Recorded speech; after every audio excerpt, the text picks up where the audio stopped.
বৃহস্পতিবার আজকে রাজ্যে আসছেন প্রধানমন্ত্রী। তার সঙ্গে দেখা করার জন্য চাকরিহারাদের একাংশ আলিপুরদুয়ারে তারা প্রশাসনিক অনুমতি নিয়েছেন। অন্যদিকে আজকে মুখ্যমন্ত্রীর সঙ্গে চাকরিহারাদের একাংশ তারা দেখা করতে চান। ইতিমধ্যেই সেই প্রস্তুতি শুরু হয়ে গিয়েছে।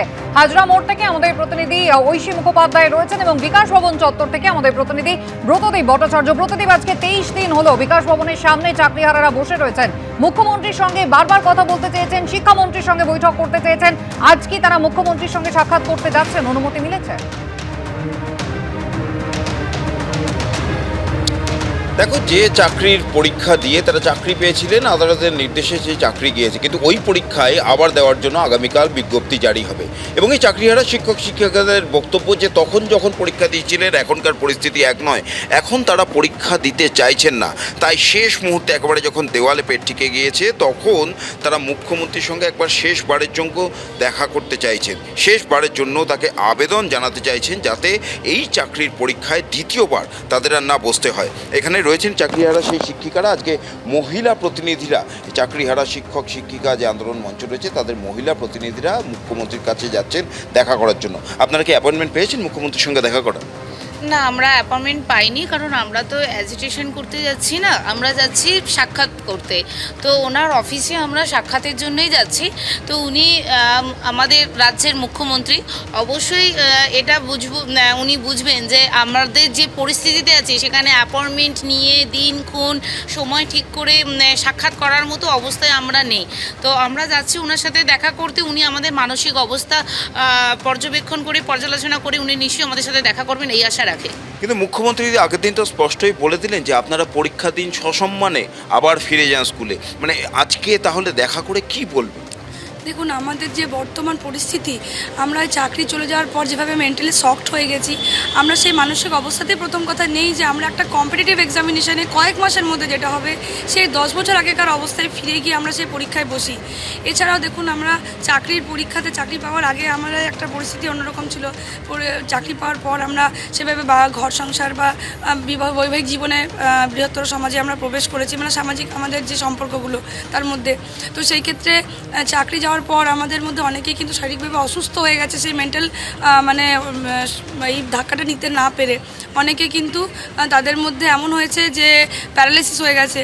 তো সেই রকম তাদের পক্ষে পরীক্ষায় বসা, আমাদের ম্যাডামদের পক্ষে বিশেষ করে ছোট বাচ্চা নিয়ে সংসার দেখে তার সঙ্গে বিদ্যালয়ও করতে হবে আমাদের ডিসেম্বর পর্যন্ত, বাড়িতে অসুস্থ বাবা মা, বৃদ্ধ শ্বশুর শাশুড়ি সমস্তটাকে নিয়ে আমাদের পক্ষে এই পরিস্থিতিতে কিন্তু আর পরীক্ষায় বসা সম্ভব নয়। তাই উনি যদি আইনগতভাবে আমাদের জন্য কোনো ব্যবস্থা করেন, এই পরীক্ষা পদ্ধতিতে বসে কম্পিটিশনের মাধ্যমে আবার যাওয়া পরিবর্তে, তাহলে সেইটুকু অনুরোধ জানাবার জন্য আমরা যাচ্ছি। কিন্তু এর আগে আপনারা বিভিন্ন জায়গায় অভিযান করতে গেছেন, সেই সময় পুলিশের যা ব্যবহার দেখেছেন, আজকে অ্যাপয়েন্টমেন্ট ছাড়া মুখ্যমন্ত্রীর সঙ্গে দেখা করতে যাচ্ছেন, মানে পুলিশ সহযোগিতা করবে বলে মনে করছেন?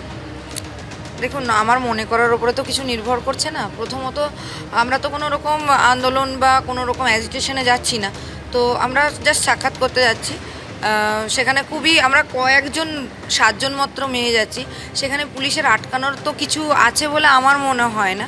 যদি তারপরে আটকায় দেন আদার প্রসেস আমরা দেখব কিভাবে কি পৌঁছানো যায় ওনার কাছে। অর্থাৎ বুঝতেই পারলে কুসুমিতা, শেষবারের জন্য তারা একটা চেষ্টা করতে যাচ্ছেন যে মুখ্যমন্ত্রীর কাছে আবেদন জানানো যাতে এই যে পরীক্ষা চাকরির জন্য আবার দ্বিতীয়বার যে পরীক্ষায় বসার কথা বলা হয়েছে সেই পরীক্ষায় যাতে তাদের না বসতে হয়। তারা মুখ্যমন্ত্রীর সঙ্গে আইনি সহায়তা চাইছেন এই চাকরিহারা শিক্ষক শিক্ষিকারা। শিক্ষিকাদের প্রতিনিধি দল তারা রওনা দেবেন আজ মমতা বন্দ্যোপাধ্যায়ের সঙ্গে দেখা করার জন্য। নিরাপত্তার কি বন্দোবস্ত রয়েছে হাজরা মোড়ে এই মুহূর্তে? ঐশী, একেবারে দেখো, যোগ্য শিক্ষক শিক্ষিকা শিক্ষাকর্মী অধিকার মঞ্চের আজকে 8 জন শিক্ষিকা, চাকরিহারা শিক্ষিকা যারা রয়েছেন, তারা আজকে মুখ্যমন্ত্রীর সঙ্গে দেখা করার জন্য এই কালীঘাটে তার বাসভবনে আসবেন। এবং তারই আগে দেখতে পাচ্ছ হাজরা মোড়ে কিন্তু পুলিশের আঁটোসাঁটো নিরাপত্তা দেখা যাচ্ছে। যে 8 জন যেহেতু মহিলা প্রতিনিধি আসছেন, সে কারণে মহিলা পুলিশ কর্মীর সংখ্যাও কিন্তু এখানে বেশি রাখা হয়েছে। ব্যারিকেডের সাথে সাথে পুলিশের প্রিজন ভ্যান, পুলিশের বিভিন্ন গাড়ির ব্যবস্থা করা হয়েছে।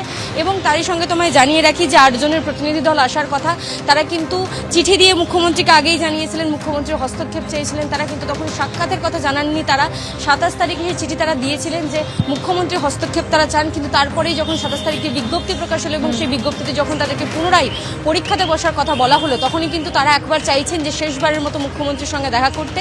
এবং তারই আগে দেখতে পাচ্ছ যে হাজরা মোড়ে কিন্তু কড়া পুলিশ নিরাপত্তা। এই মুহূর্তে দেখা যাচ্ছে যে মহিলা পুলিশ কর্মীর সংখ্যা কিন্তু এখানে বেশি রাখা হয়েছে এবং তার সঙ্গে ব্যারিকেড ছাড়াও ইত্যাদি জিনিসের ব্যবস্থা রয়েছে।